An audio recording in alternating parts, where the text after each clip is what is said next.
Our next session is Defending the Defenders, Upholding Justice in the Face of Lawfare. Please welcome our speakers to the stage.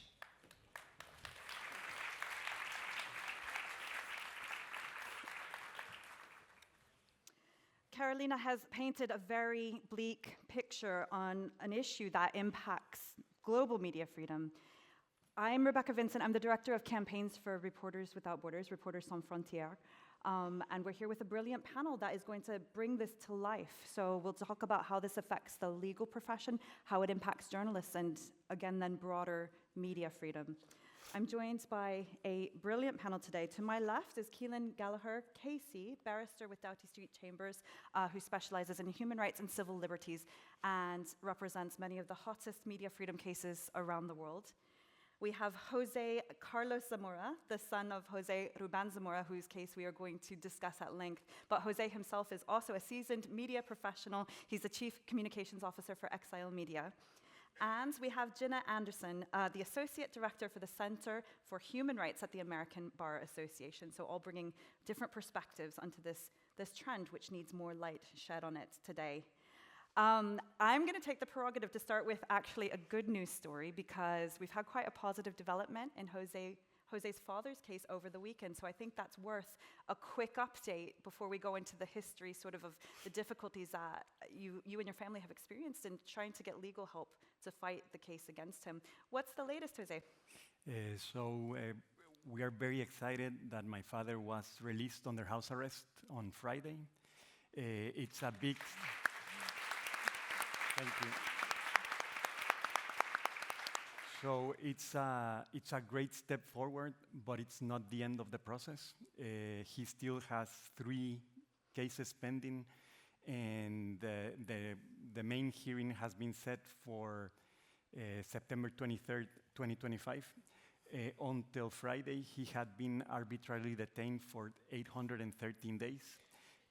Which has been declared as an arbitrary detention by the United Nations, and also the UN has declared that he has been tortured, as well as the Inter-American Commission on Human Rights. So we are really excited that he's home. We know this is the beginning of the next marathon, but I also want to take advantage to thank everybody on this panel and thank everybody here, because one of the best things about this intense 2-year process has been your support. And we're grateful for that, and it's what has really given us the strength to continue fighting this arbitrary abuse of power.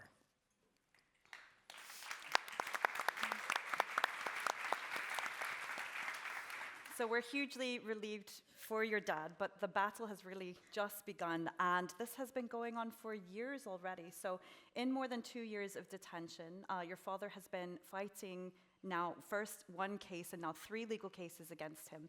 Clear example of lawfare. And it's been very difficult along most of this journey to have adequate legal defense, especially in Guatemala. Can you tell us a bit about what it was like for your family and for your father, and the pressures that the state put on those who attempted to defend your father? So it's been an incredible experience, because these repressive regimes everywhere, from Russia to the Philippines to Hong Kong to Venezuela, Nicaragua, use the same tactics, and you see them copy from each other and polish them. And one of these tactics is attacking the defense, attacking the legal defense. So they go after the lawyers, and the main goal is to leave the journalist defenseless. Throughout my father's case, he had 10 lawyers. They persecuted all of them. 4 of them were imprisoned. 1 of them had to go into exile. The one that went into exile, from one day to the other when he took the case, suddenly the next day he lost all of his cases with other clients. And then they wanted to disbar him, and they were going to say that everything that he had done was illegal. So he decided to leave the country. And then the ones that were imprisoned, they really mistreated them and made them accept charges for, made up charges for nothing, just to be able to be freed again. And ultimately, nobody wanted to defend my father, nobody. And at that point, the only defense was the public legal defense. There were some great lawyers in the public legal defense, but unfortunately, they are also part of the system. And that was also an interesting dynamic, because at some point, well, none of the lawyers could visit him in prison, so everything was done through us. They could rarely talk. The ones that could go did not want to visit him because it was dangerous for them. And then the legal defense, the public legal defense, when for the most important hearing, they changed, like 5 minutes before the hearing, the system changed the lawyer that knew the case the most to a new one that had never seen my father, had never seen the case file. And that's like part of the intent, right? Like they really wanted to leave them defenseless. And on the flip side of that, you had corrupted legal professionals perpetuating the case against your father. Maybe that's worth shedding some light onto how this cell within the judiciary in Guatemala has been able to accomplish this. So what happened is that there was an important effort to fight corruption in Guatemala that made all of the different corrupt people and actors in different sectors come together and dismantle that effort. And then the former president, Alejandro Yamatei, he named Consuelo Porras like as the general attorney, and she became the best tool to persecute opposition, critical voices, and they created this really a criminal cell within the judiciary and the general attorney's office. The general attorney's office uses a special prosecutor's office that is focused on organized crime, and a series of judges that works with them to fabricate cases against anybody they see as opposition or a critical voice. And they go after them, they imprison them, and because they use this special prosecutor's office that is focused on organized crime, it allows them to have the cases on the reserve, so it allows them to have you in pretrial detention. That prosecutor's office was intended to investigate and prosecute like the heads of drug cartels and mob bosses. And now they are using it. They used it to go after journalists. My father is one of the journalists in prison, but there are around 20 journalists, Guatemalan journalists in exile. And they also used it to persecute the best judges and prosecutors that were fighting corruption. Thanks, Jose. I think a little later we'll come to how we can all better support lawyers who are attempting to defend people accused, like your father, in different country contexts. I'd like to bring in Keelan now, because Keelan, you have defended many cases like this in a range of country contexts, and you've worked with local counsel who have faced similar pressures themselves. Perhaps you could give a few examples. Yeah, sure. So, because I'm an international human rights lawyer, quite often we have to work while there's a domestic team in an autocratic country, for example, running the defense in a case.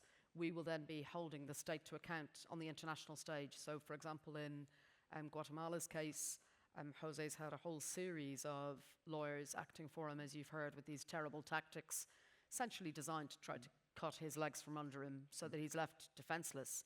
And then with Tatiana Eatwell, who's here in the room, we're doing international work. And ordinarily, what you would like to be able to do is to liaise closely with the domestic team. And in some countries, we can do that, and we can work quite closely together. In other countries, regrettably, even the act of engaging with us as international lawyers can put the lawyers at risk. So when I deal with cases involving Iran, for example, or Egypt, even engaging with an international lawyer, being privy to a complaint going to the United Nations, could result in them themselves being charged with a whole range of things, including national security type offences. So the tactics which we're hearing about here, that we heard in the outline and that Jose's referred to in Guatemala, are straight from the dictator's playbook. These are routine. I see them all the time in these cases. But the second thing I wanted to say is there's some very extreme examples that I just want to bring to people's attention. Some of you may have seen over the weekend someone described as an opposition lawyer, because he was a lawyer for an opposition leader, was assassinated in Mozambique. So that's the context in which we're having this discussion. 72 hours ago, a lawyer was killed for doing their job in Mozambique, and it hasn't had a huge amount of international attention, very, very little international attention. We've got to shine a light on these things. And many of you heard from my incredible client, Maria Ressa, this morning. In the light, I can't see if she's still in the room, but she referred to her Nobel Peace Prize lecture given on the 10th of December 2021 in Oslo. And I was with her when she gave the lecture, and we'd been told there was a very strict rule about having to give the text of the lecture a number of days in advance because it has to be translated into so many languages. And she was told, under no circumstances can you change even a word. And for those of you who heard the lecture, you may remember that she started by talking about the number of journalists who'd been killed in the Philippines under Duterte's regime since he came into power in 2016, 5 years previously. And the lecture, as drafted, said 21. And 2 days beforehand, we were sitting having a celebratory drink together when we got the terrible news that another journalist had been killed, Jess Malabanan, so a former colleague of Maria's. And we had to write to them to say, well, you're going to have to edit it because it's now 22. But the reason I refer to that is that Maria then said in that lecture, quite rightly, that actually it's not just the journalists, it's also the lawyers. And the toll in the Philippines from when Duterte came into power in 2016 until she gave that lecture on the 10th of December 2021 was 22 journalists and 63 lawyers. So this is completely a tactic. You go after the journalists, you go after the people who represent and support the journalists, and you try to leave nobody able to speak truth to power. It's a routine tactic and something I'm so pleased to see we're shining a light on today. And of course, this problem isn't only pertaining to local lawyers. We're seeing increasing examples of transnational targeting of lawyers. You've had some experience with that yourself. Yeah, so as an international lawyer, for many years, and others who work in this space will have experienced it too. I've been detained in Kuwait when I'm going in to do trial monitoring. I've been subjected to spyware. I haven't done a single case about Iran where lawyers have not been targeted. So acting for BBC News Persian or Iran International, or indeed Aras Amiri, British resident, who was detained in Iran. It's completely routine for the lawyers' comms to be targeted, your phones, your emails, and so on. But what that's tended to mean over the years has mainly been an attempt to get to you as the lawyer, because through getting to you as the lawyer, they may get sensitive information about your client. But unfortunately, what I'm now seeing with transnational repression is targeting of the lawyers in a primary way. And that's why I and colleagues, along with Sebastian Lai, Jimmy Lai's son, who was here a little earlier today, it's the British national journalist imprisoned in Hong Kong, we were all named in the UN Secretary General's report this September as being quite an extreme example of reprisals against us for doing our jobs. I think that's quite shocking to let that sink in for a minute, that sitting here in London, you can feel these consequences of a regime as far away as Beijing. And the intent is to create a chilling effect to discourage lawyers from defending these types of cases and to in turn ensure silence too amongst journalists who pursue this type of reporting in the first place. Are our governments doing enough to address this? Have the UK authorities done enough in your case? Short answer is no. This has been ongoing for quite a period of time for us on our legal team. I'm an Irish national, obviously, resident in Britain. The rest of our team are all British, and one is British and Australian. And we've been calling this out for quite some time. We've had good support from the UN Office of the High Commissioner. It's taken some time to titrate it upwards. I'm very pleased to say that at the Human Rights Council in Geneva last month, we did have 4 states highlighting our case and calling it out. And that did include the UK. We're grateful for that. Australia, Canada, and New Zealand. So that's 4 states who are willing to call it out. And just to give a flavour of it, and I'm acutely conscious that I'm speaking from a position of real privilege. I'm a white woman. I'm sitting here in London. I'm in a very privileged position, and the things which happen to us, which are frightening, are nothing compared to what happens to people who are based here but may have family members, for example, in China or in Hong Kong. I don't have that. And it's one of the reasons why when we were asked if we would put our names to the report, they asked us to do it. We thought, well, we should use our privilege to shine a light on it because other people have to be anonymous. But just to give you a flavour of the kind of things, some of it is, state-sponsored attacks in state media, so being called an enemy of the people, kind of hit pieces in Chinese state media, formal statements from the Chinese and Hong Kong authorities threatening to prosecute us, which plays havoc with travelling around the world, because you can't travel to a country that's got an extradition treaty with Hong Kong or China. It's a long list, let me tell you. Got to take some quite complicated routes around the world. But also, as well as that, we get physical threats, rape threats, dismemberment threats, and it's targeted in a way which is designed to try to undermine you doing your job. So on a key day in Jimmy Lai's case, I will usually wake up to find, first of all, a notification from my bank that there's been an attempt to hack my bank account, notifications that there's been attempts to hack my email and my personal email as well as my professional email. You will also wake up to a whole series of rape and dismemberment threats, including things relating to my kids. I had a really vile message last week about my teenage daughter by name, and it's unpleasant, And for years I've represented female journalists experiencing much of this, and when it happens to you, it's in your inbox. It's very hard to get away from it. You often get it at 5 a.m. in the morning, and it's frightening. And we've had physical intimidatory surveillance too, including at the UN building in Geneva. So myself and a colleague followed around by Chinese state agent, quite an intimidating way when we're on our own. So those things are all frightening, terrifying. But to be honest, the view I take is it's obviously designed because you're rattling the right cages. It's designed to try to stop you doing your job. And for me, it makes me think, if they care this much about the lawyers for Jimmy Lai based in London and doing work in Geneva, New York, and Dublin, just think about how much they hate my client. And to be honest, it makes me more determined to stick with it and do my job.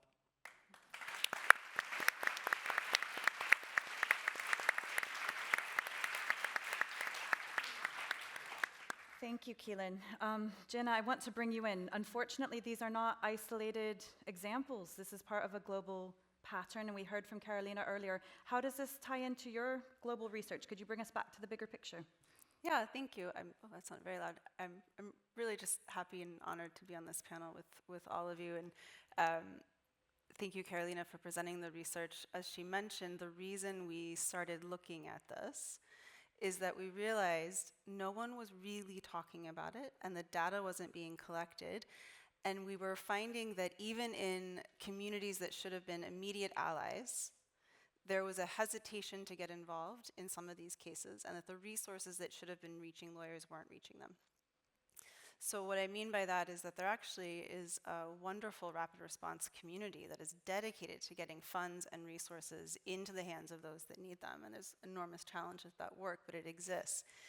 And I have programs that do that, and we coordinate pro bono for human rights defenders. And what we realized was that standing next to every defender facing criminalization was a lawyer, also at risk and asking for none of those resources for themselves, not even identifying as a defender.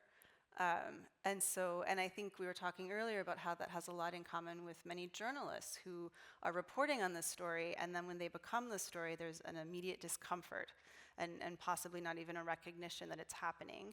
Or you steel yourself, this is part of the job, I'm a lawyer, of course I get these threats. And of course you should not be getting those threats. We've known for decades what it takes to have a functioning legal system and access to legal counsel, and the importance of defending the right to have a lawyer by your side, not confuse the lawyer with their cause. But it wasn't being spoken about, and as we all know, before you can really start advocacy, you need to start to capture the information. And as Carolina said, what we found, we thought we would find a few cases and interesting patterns. I mean, over 500 cases, and the majority in the past 5 years. It is escalating very quickly. not only the lawyers that defend the journalists, who are often then also the lawyers that represent the protesters, they're also the lawyers that stand up for the environmental activists, the democracy and anti-corruption activists. So they're going after lawyers because of who they represent. But we have also started to see cynical attempts to manipulate bar association rules. And I like to say lawyers face all the risks that other human rights defenders face, which surveillance, death threats, etc. They also face a unique risk when it comes to licensure and discipline. And so we've seen lawyers have contempt of court charges, arbitrary disbarments. In Belarus, when they changed the law in the profession, within a year you had 140 lawyers disbarred. So there's not just these individual attacks. We're seeing that the authoritarian movement has figured out it is very important to not just silence the individual lawyers, but to make it fundamentally harder for any lawyer to even talk about what's happening. And I think that's something that relates to a lot of the panels we've heard earlier today. Lawyers are often trusted voices, just like some legacy media establishments. They're trusted voices on the rule of law. They're trusted voices on the Constitution. And when you disparage them and smear them, and in some cases make it criminal for them to talk about these issues, you have silenced one of the most important voices right now that we could possibly have talking about these issues. So I'm very happy to be here today, and I should say I'm also very happy to be learning from the journalist safety community. I think that while obviously the threats and the risks are still there, just to be commended for the amount of coordination and thoughtfulness that goes into the support to journalists at risk. And I think that we in the Bar Association and legal community need to actually take a lot from that and learn and model. So really happy to be here having this conversation. Well, just like journalists don't want to be part of the story, lawyers don't, and so many other trends are mirrored. But one thing that struck me looking at your work and sort of thinking this through together was this perception that safety of journalist networks are so much better connected and resourced than anything to support lawyers. That terrified me because I think we all think that there's not enough being done for safety of journalists. What is the picture so far internationally, and how could that be done better? Well, it's very ad hoc.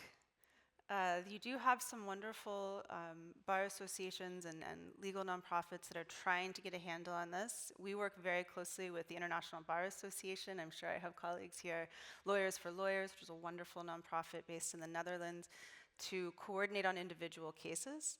And so that does happen. You will see us, we all work very closely with the different mandate holders around escalation and urgent appeals, but I do not think, there is not a JID for lawyers, right? There's not the one place we go and we coordinate. It's a lot of personal relationships and knowing who has capacity, and quite frankly, there's very little capacity at any of these places to really deal with the scale of the problem.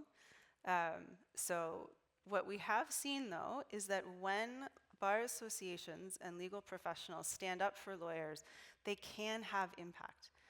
It's really important, and I think that's something else we'd like to carry out, that when lawyers are under attack, regardless of who they're defending, it is important to stand up for the fact that they have a right to engage in their professional activities. They have a right to participate in discourse on matters of public interest.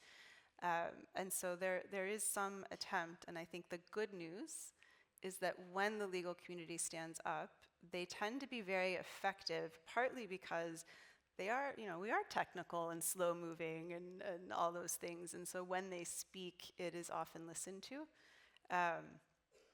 And on that, one thing that I would just implore everyone, we see immediate recognition around lawyers being punished for who they represent. And I think any lawyer in the world in theory sort of recognizes you shouldn't be punished for who you represent, not all. But lawyers also have a right to freedom of expression, and we are really seeing concerted efforts to silence the lawyers that talk about what is going wrong in their own countries and in their own systems.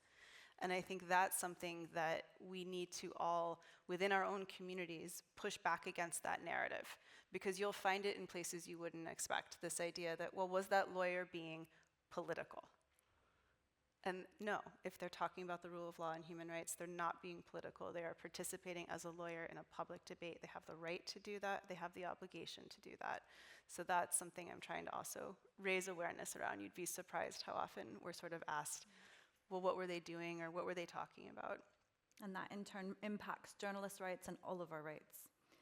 I want all of our panelists to think a little bit about how we better defend the defenders. I want to come to Jose on this just because both, I think, as a media professional yourself and also as someone who then tried to run for a while your father's media outlet when he was jailed, we've talked a little bit about like needing better safety protocols in newsrooms, including for these sorts of threats on lawyers as well. Yes, unfortunately, I don't think we as media organizations, as news organizations, were ready for these types of attacks. We've always had protocols. Most of them are focused on safety issues, on physical threats, and even most recently on cyber attacks. But even though we saw it as a possibility, we never were prepared for criminal persecution because you don't think that was possible because you are doing everything right? And so I think that's one thing that newsrooms need to do more, is just prepare for those cases and know that that is happening more and more, and how do you prepare for it, and how you prepare your team and have everything ready in case it happens. Yeah. I was pretty shocked this morning to hear Maria Ressa say, and this is a case I've worked closely on, as has Keelan, to say, I believe Rappler has spent 2.5 million fighting off the cases that they have faced. I think we need better financial resources as well for media everywhere. Keelan, I want to bring a question in here that's also one that I wanted to ask you, in fact. It's a question about support, and my question is always, who defends the defenders? I think it's probably people like me, it should be all of us. But when you were targeted, what support have you had, and what support is out there for other lawyers? Yeah, it's a good question. Unfortunately, it is limited, and I think that touches on Jenna's point about how restricted the support networks have been in this space and how ad hoc it is. I mean, there's a couple of very obvious things, as well as just practical support for people who go through it. There's also the fact that I don't think there's a good enough approach to preventative strategies. So, I mean, first of all, within media houses, I think it's got to be clear that quite often the weak point in your security network will often be an external lawyer. I mean, just a very practical example, you know, in the last number of years, working on cases against Saudi Arabia and Iran and Russia, I've been very surprised by Magic Circle, US firms, international firms, you know, trying to send you something on Google Docs. It's just ludicrous. I mean, if you're taking a case which is against an MBS-connected member of the Saudi royal family, don't use Google Docs, don't use open email. I mean, it's not genius, but one of the things I quite often find is the media organization and the journalists will have really good protocols, but then actually when they get into some kind of difficulty, they may instruct an external lawyer who simply doesn't have the same kind of protocols. And that's a real practical issue where I think more work needs to be done. I also think with bar councils and law societies, we get offered kind of cybersecurity training, but the assumption always is that it's going to be, you know, for something financial to try to access money. And I think there's far less focus on these kinds of cases. You know, so if you're a family lawyer taking a case against Saudi Arabia, you need to know this stuff. You know, if you are someone who's an international human rights lawyer bringing a case against China, you need to know this stuff. And at the moment, people are kind of left to their own devices to go and do that. So I think that's just not good enough. There needs to be far better standards. But also, I suppose I would say one of the very pertinent examples sitting here, and as an Irish person on the panel, many of you will know the cases of Pat Finucane, a lawyer killed for doing his job in 1989 in Northern Ireland, and Rosemary Nelson, a solicitor, killed for doing her job in Northern Ireland in 1999. It is shocking to me that the Pat Finucane case, 1989, 35 years ago, there's only just been a public inquiry into that case announced now, this summer, 2024. Now that is a home example of these issues simply not being taken seriously enough. That's a case in which it's been recognised for a long period of time the suspicion of collusion by British officials in the murder of Pat Finucane. Why has it taken 3.5 decades for that inquiry to be announced? Rosemary Nelson as well, I worked on that case. Rosemary Nelson, before she was killed in 1999, the UN Special Rapporteur on Independence of Judges and Lawyers at the time said her life is at risk. The US Congress said her life is at risk. She herself said her life was at risk. And I can tell you, basic preventative strategies were simply not implemented here in Britain. So it just seems to me on these cases, states have been too slow to spot the obvious risks which are there. And there's so many parallels with Daphne Caruana Galizia's case, for example, Rebecca, on which we've worked so closely over the years. These are fundamental problems. They're not problems only far away. These are problems with how we do things right here in the UK. Many other examples of that. Postcode lottery, with you being much more likely to get a good response from the Metropolitan Police if you go to the Metropolitan Police in London about experiencing transnational repression as a lawyer working on Chinese cases than if you reported in Nottingham, for example. So I think there are really fundamental problems right here which we need to address. There needs to be a national approach, a national level strategy within the UK to deal with transnational repression from rogue states, including China, Russia, Iran, Saudi Arabia, and so on. I do think Jamal Khashoggi didn't wake people up to the risks of transnational repression. These cases still aren't waking people up to the risks of transnational repression. I think we have to get much better, much more sophisticated, and this is a problem in our own backyard right here, and it's a problem across that square in Westminster. It's not taken seriously enough, and things have got to change quickly before we see a lawyer killed on the streets of London for representing someone around the world.